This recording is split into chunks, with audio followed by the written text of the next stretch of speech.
Hi, welcome to Finding Faith in Fiction. I'm Chrissy, and in this video I'm going to be going through my January mid-month reading wrap-up.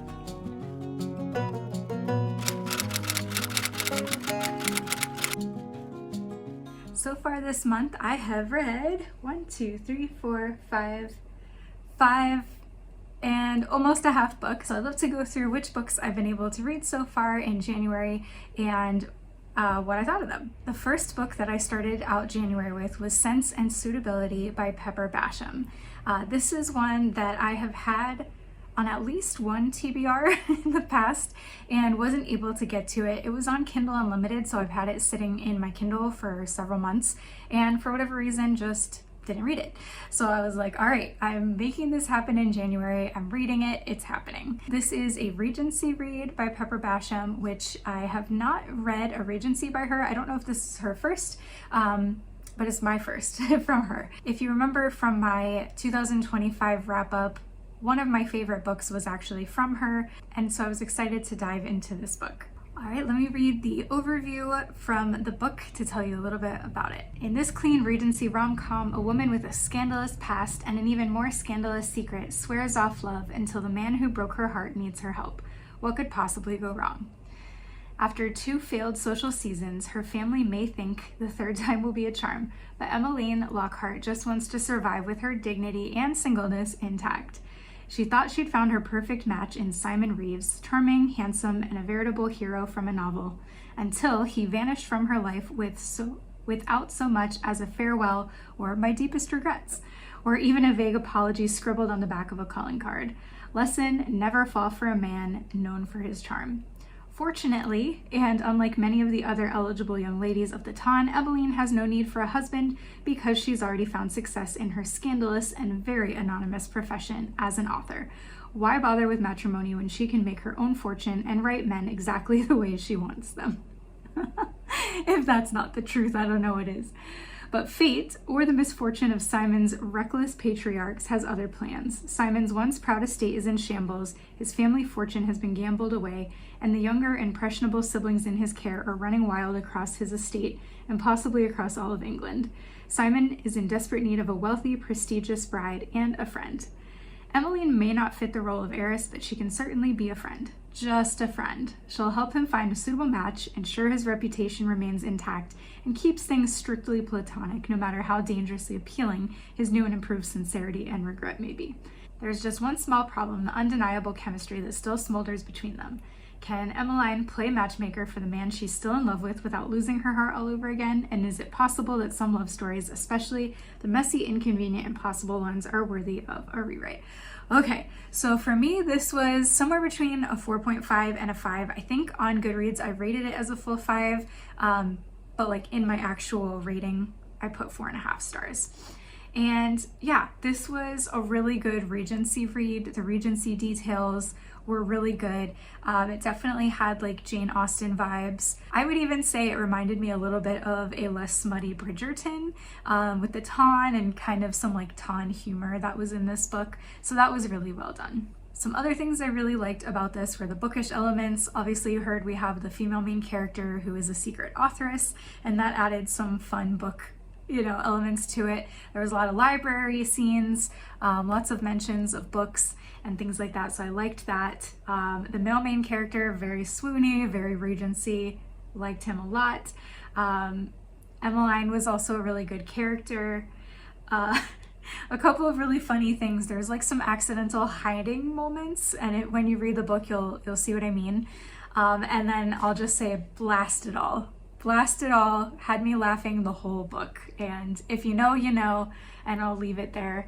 It was predictable in a good way, your typical like romance rom-com formula was definitely there. They're gonna end up together, but it's just a matter of like, how are we gonna get there?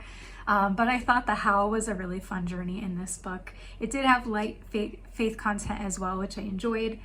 There were 2 tiny things that made this like not quite a 5-star for me, and one of them is so silly, but it was the nicknames. So one of Simon's siblings, her name is Sophia, but they call her Fia.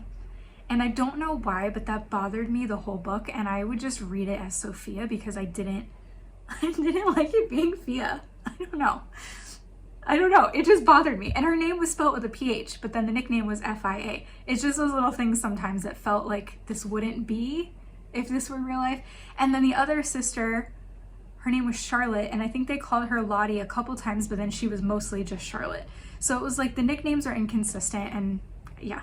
Again, I'm such like a picky reader, it's not even funny, but that like just, oh, it just was enough to like annoy me a little bit. Another typical thing that I dock off just a tiny bit of stars for in my reviews is when the character's inner monologue is very repetitive and they keep rehashing the same thoughts and the same feelings. And like, I get repetition, I get that people are whiny and our thinking patterns are very repetitive, but for me, I just like, I don't know, like I get it the first time or two and then like I've got it. And so yeah, there were just some moments that felt a bit redundant and I kind of wanted to like fast forward through. I did make myself read them, but again, I still gave this like a 4.5 star. It was still a very good book, but those are just two tiny things that kind of just like, yeah, they were like not a 5-star for me because of that. Overall though, this was an amazing Regency read. I really, really liked it. I don't know if Pepper Basham plans to continue this series or any more Regency, but I definitely hope so because it was really good. I liked it. All right, book number 2 was To Love a Lady by Gabrielle Meyer. This was a book that I very much loved. This was a 5-star for me. As soon as I started reading, I knew it was going to be a 5-star for me. This was another Regency. I don't know what happened this month, but I ended up with a ton of Regency. I didn't do it on purpose, but then as the month went, I was like, let me just put all these Regencies back to back to back. And in hindsight, I normally like doing that. In hindsight, I think it was a little too much Regency because they started to get muddled in my head. This one didn't, because I loved this one, but by the point I am in the month now, I'm kind of like, Regency, oh my gosh. Okay, so To Love a Lady, this is Dollar Princess #1. So this is going to be a series. There are 2 more books in this series releasing later this year. I want to say one of them is in May. The other one might be July, August, no, October. It's later. And I will buy and read every book in the series. It was so good. All right, so for fans of My Fair Lady and The Gilded Age. New York City, 1883. Kira O'Day has spent her life scraping by in the tenements, haunted by the mystery of her parents' abandonment. When wealthy widow and social climber Maud Hill offers her a daring proposition to be adopted, polished, and presented as a society bride for an English lord, Kira sees an opportunity she can't pass up. Maud's nephew, Alexander Paxton Hill, is skeptical from the start. Tasked with teaching Kira the art of charm and flirtation, he soon finds himself captivated by her honesty and warmth as she challenges everything he thought he knew about love and about himself. After navigating the glittering, treacherous world of New York society, Kira arrives in England and catches the eye of the elusive Duke of Surbiton. She's poised to win everything until a lavish ball, a long-buried secret, and one reckless act of love threaten to unravel it all. Now Kira must something the role she's been prepared to play or the woman she's become. That's a typo on Goodreads. Yeah, I think it means she must play the role, fill the role she's been prepared to play. Okay, this book was so good. I really like the late 1800s Gilded Age kind of setting. I've read a couple of books now with this setting. One of them I think was another Gabrielle Meyer book. I think the Timeless Book 1 maybe. Yeah. And a couple others I've read recently too. So yeah, I was already familiar with this setting and some of the families. Kira is the niece of Irish immigrants who moved to New York, and they're living there in the tenements in rough conditions. And I really thought that the Irish accent that her and her family have and the way it's written in the book was super well done. It didn't seem like cheesy Irish, like Lucky Charms, you know what I mean? Like it felt legit. It read as legit and realistic. I really liked that. The premise of this book is so ridiculous that this rich woman would adopt a poor girl, turn her into a socialite, take her to England, and marry her off to a lord or a duke so she can get in with the New York aristocrats. Like, it's ridiculous, but at the same time, knowing what I know about the Gilded Age and how much like the social sphere was a part of everything with like Miss Disaster's list of 400, like it was actually not far-fetched. So you have this ridiculous scenario that feels totally like it could happen, because I feel like this really is like the lengths that people would go to fit in. So yeah, it was very interesting. Another cool thing about this was I don't want to say it was an exact retelling of My Fair Lady. I haven't seen the movie, but I'm familiar with like the premise of it. I definitely want to go watch that now though, after reading this book. I would say it was like loosely inspired by. So it had like those vibes mixed with the Regency vibes. It was really not, well, I guess not quite Regency, Gilded Age. It was really interesting. It was really, really interesting. And yeah, the romance between Kira and Alexander was so good. It was so good. I really liked it. The fact that it was like forbidden love. He's supposed to be teaching her how to flirt and have charm. They both, you know, obviously get sucked into that, but she's supposed to go marry a duke or a lord, and now she's like falling for her adopted brother. It's so complicated, but it was so good. I was really happy with the ending of the book. It didn't seem like, you know how some love stories, like the ending is just too convenient. I think I've talked about this before. I like the ending to be happy, but I like it to be realistic and not just like killing people off or brushing things aside and shoving them under a rug to make them get together. It didn't feel like that. I'm rambling about this book, so I'm gonna stop. It was a really good book. Read this book, read the sequels. Gabrielle Meyer book is always good. The next book of the month was The Light of Stars by Jenelle Hovde, and I'm sure I mispronounced that. I don't know how it's said. This book is not yet published. This was an advanced reader copy that I got from NetGalley, and it comes out in the middle of July later this year in the summer. This was also a Regency-esque England setting. It dealt a lot with the East India Trading Company and two siblings who are half English, half Indian royalty. And they get kind of wrapped up in this whole scandal with the East India Trading Company.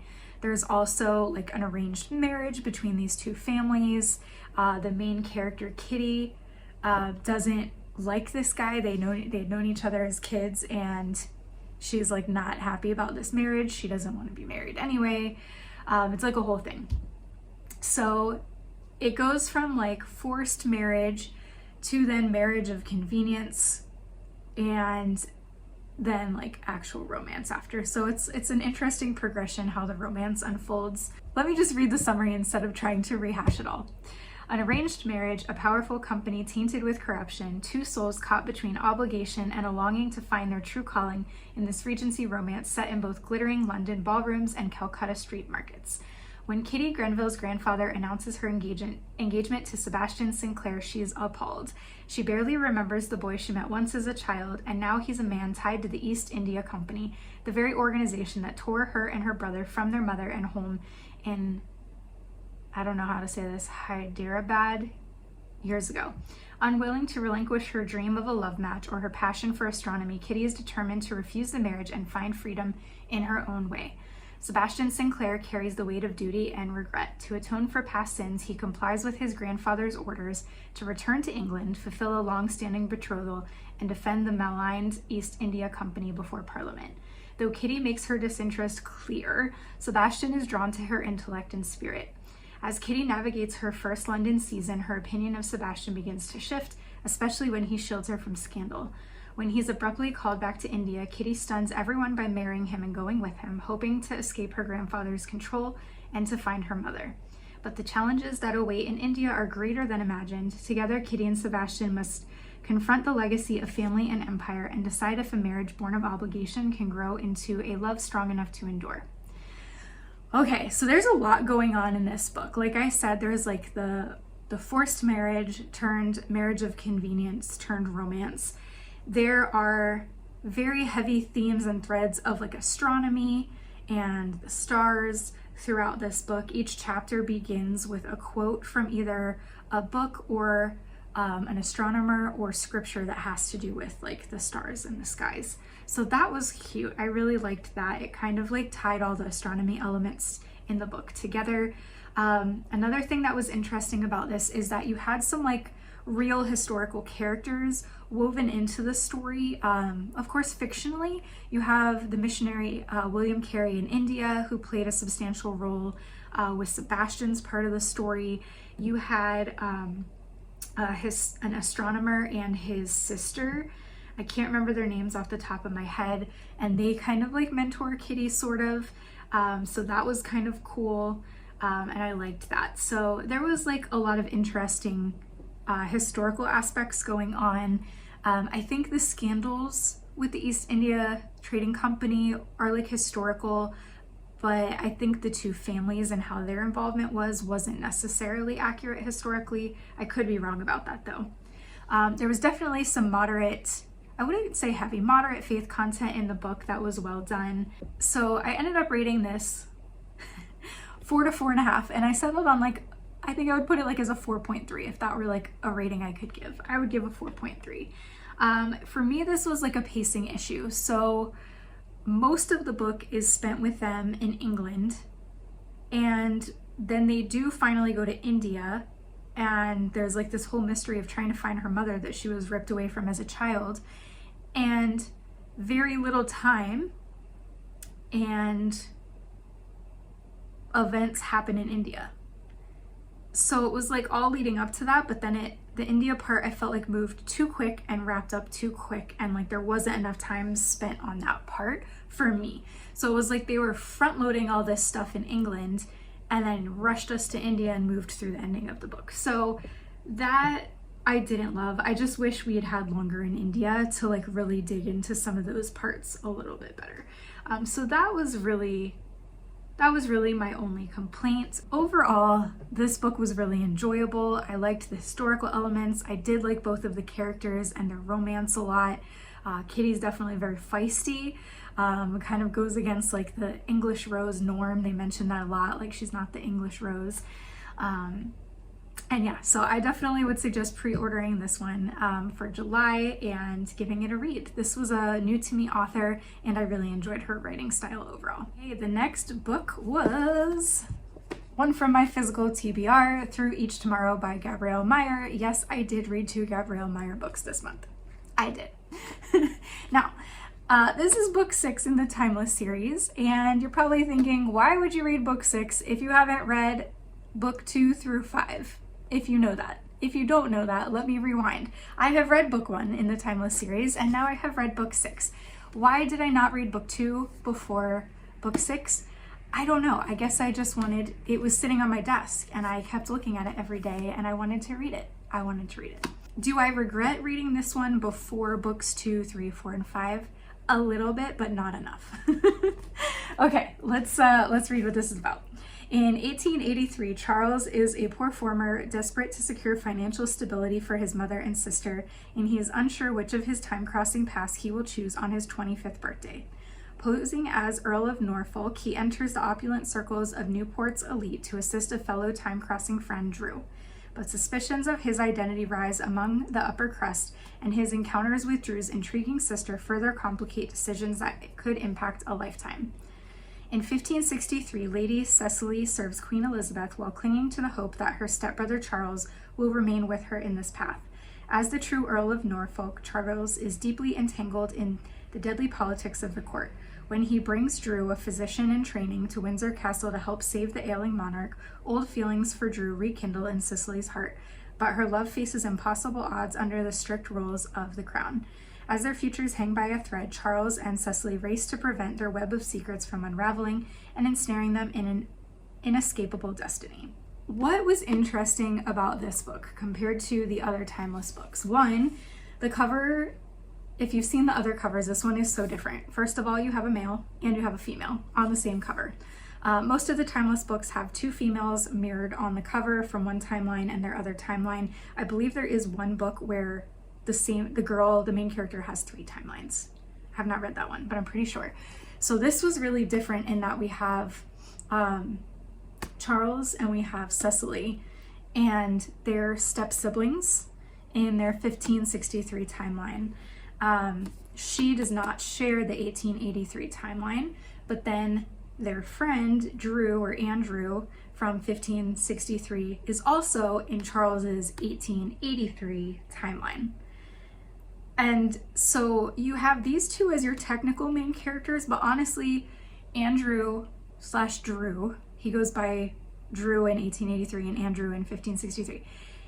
He's really the third main character, and I would even say Andrew's sister in 1883 is like a fourth main character. So there's like a lot going on here.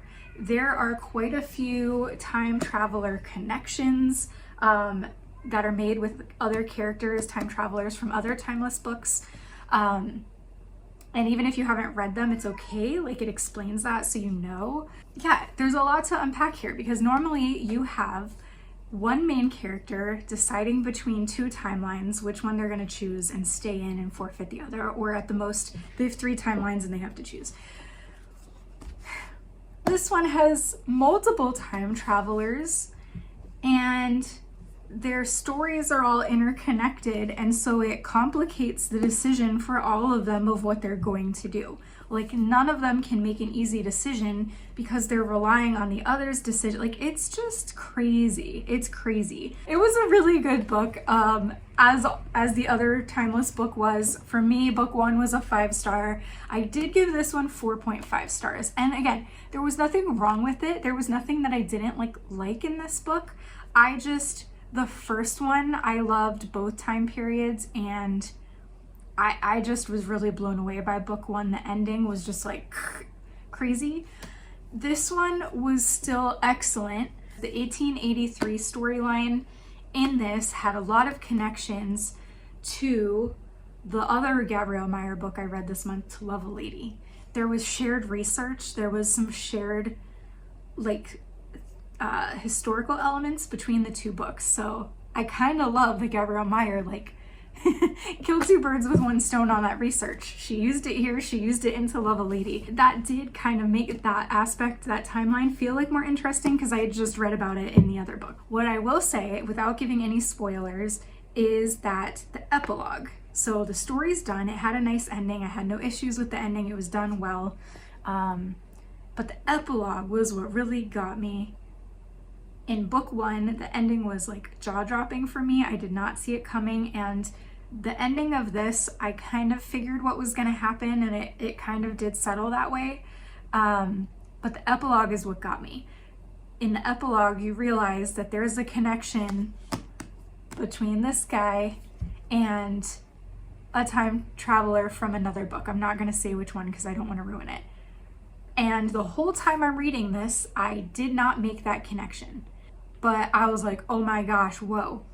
And then to read at the end about how Gabrielle Meyer ended up making the spider web of connection between all these different time travelers from all these different books, and it just happened to fit into these historical timelines, I was like, dang. I wrote this in my review because I was like, it was so crazy. It was so crazy to me. This author is a devious mastermind of plot and story in the best possible way. And it's true. The way her brain works to be able to link all of these characters' stories together after the fact, not even she didn't plan all this out before the series. She's just making connections as she writes, and it just happens to match the timeline by a few years.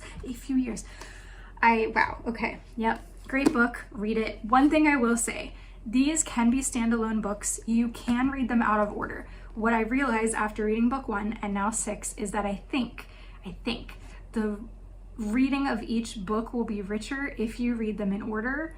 And again, the connections are not exactly linear. They're very much bulletin board with strings going everywhere kind of thing.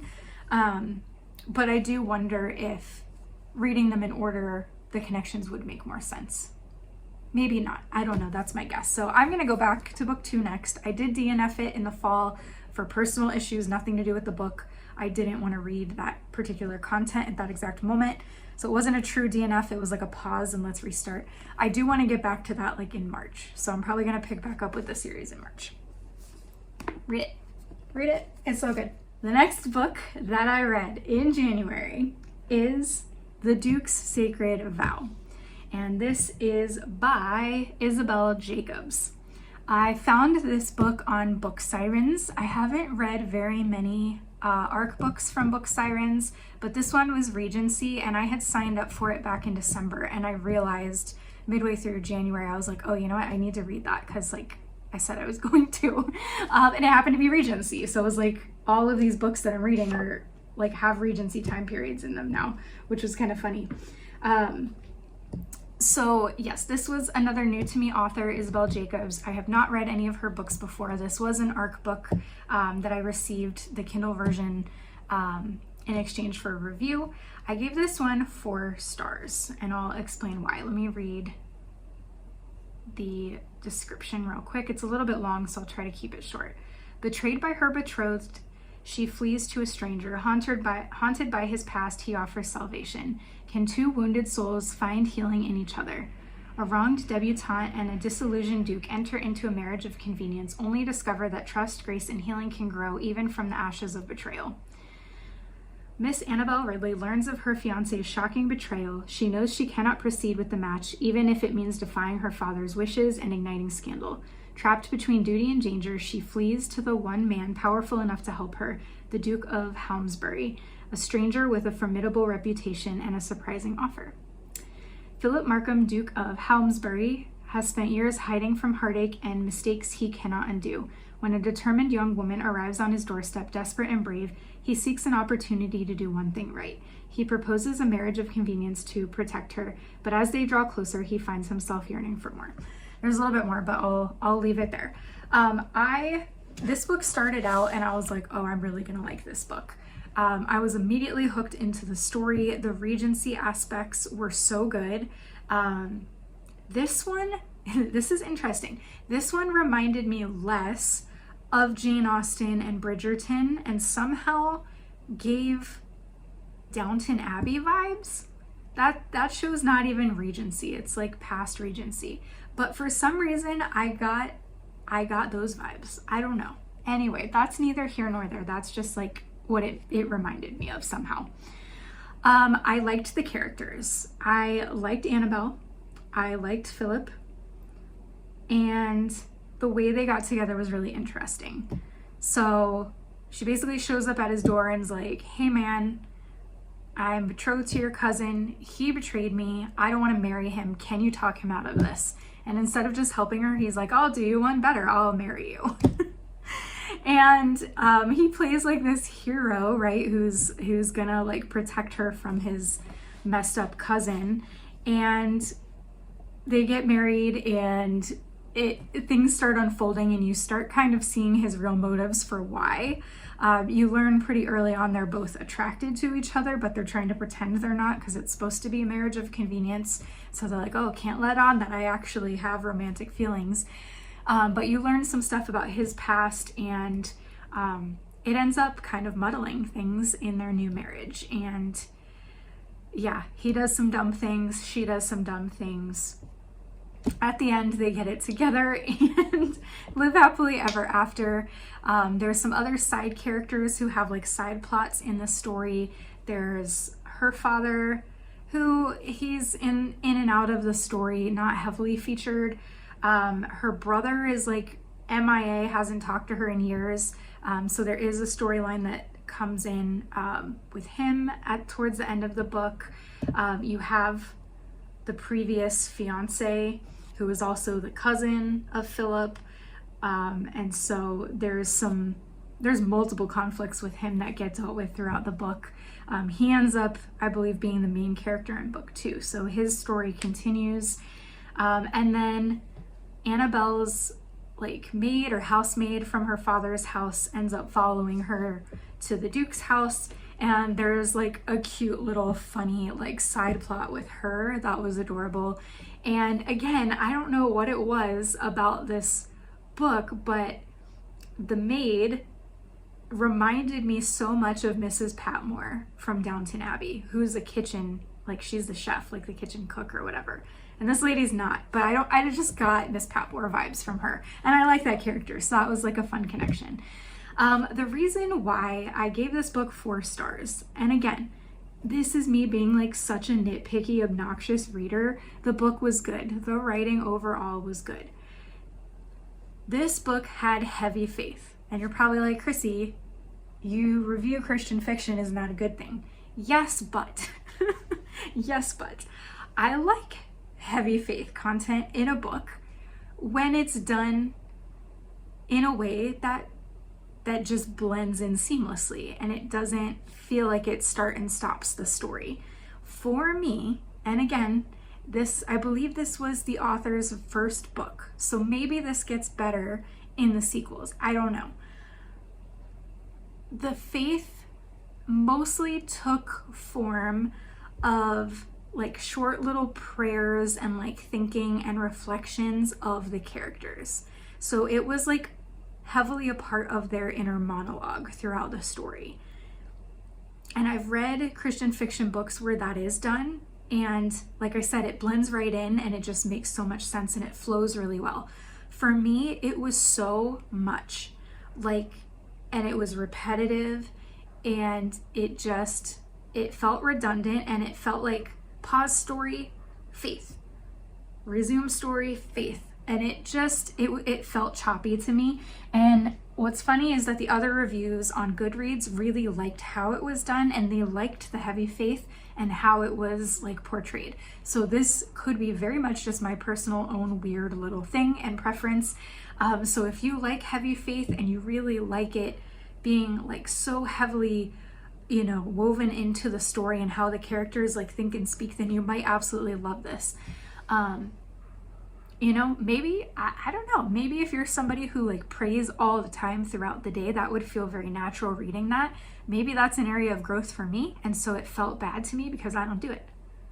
I don't know. Maybe that's something I need to look into. I don't know, we'll see.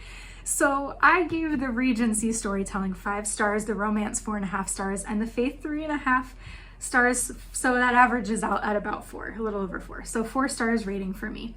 Some content warnings. Most of the books I read didn't have major content warnings. I feel like this one did. There was mention of possible marital rape. He doesn't necessarily say like he definitely raped his previous wife, but it sounds like there was some forcing in there. There was death of a spouse off page, but it's talked about and some grief and like regret over that.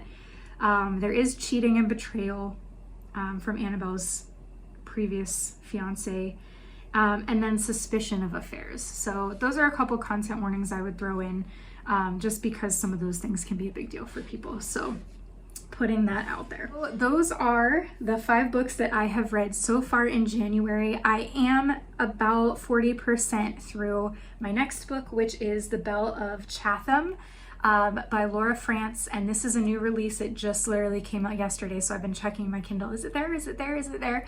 And it was finally there late last night, so I did start that, and that's really good so far, but I don't have anything else to say about that right now. I will say, to wrap up this video, there is one more book that I am currently reading, and that is a nonfiction, No More Boring Bible Study.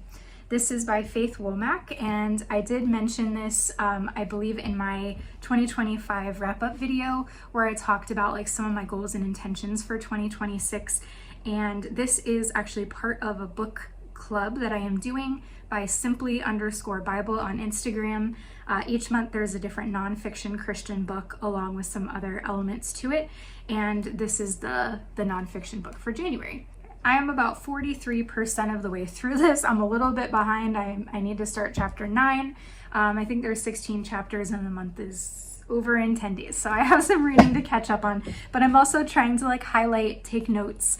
They mention things in the Bible to go look up and think about. So I'm also doing that. So it takes a little longer. If you're just getting back into like Bible reading and like starting a Bible reading plan, I actually think this book is really helpful. It's very light. It's not super heavy. It's a pretty quick read, but she presents some really good information about kind of pulling meaning from your Bible, interpreting your Bible, the different types of literary genres within the Bible. And I know for me, that's something that I wanted to explore more this year as I try to read the Bible in a year. I probably won't get it all the way done in a year, but that's kind of my aim.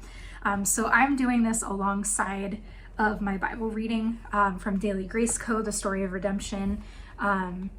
That's going really well as well. So again, I highly recommend that if you're still looking for a Bible study option. So between that and this, they're actually flowing really well together and I'm really enjoying it. So it's been a busy January for reading. I went from reading 1 chapter a day in the Bible to 3 plus Bible study plus Christian nonfiction on Bible reading plus my regular Christian fiction. So I'm still like trying to figure out how to balance all of this and figure it out, but it's been a good reading month so far. A lot of really great books, and I can't say that I wouldn't recommend any of them. I think I would recommend all of these books to you guys. So yeah, check them out if they sound interesting to you. And I'll be back in a week or so with a end of January reading wrap up. Until then, God bless.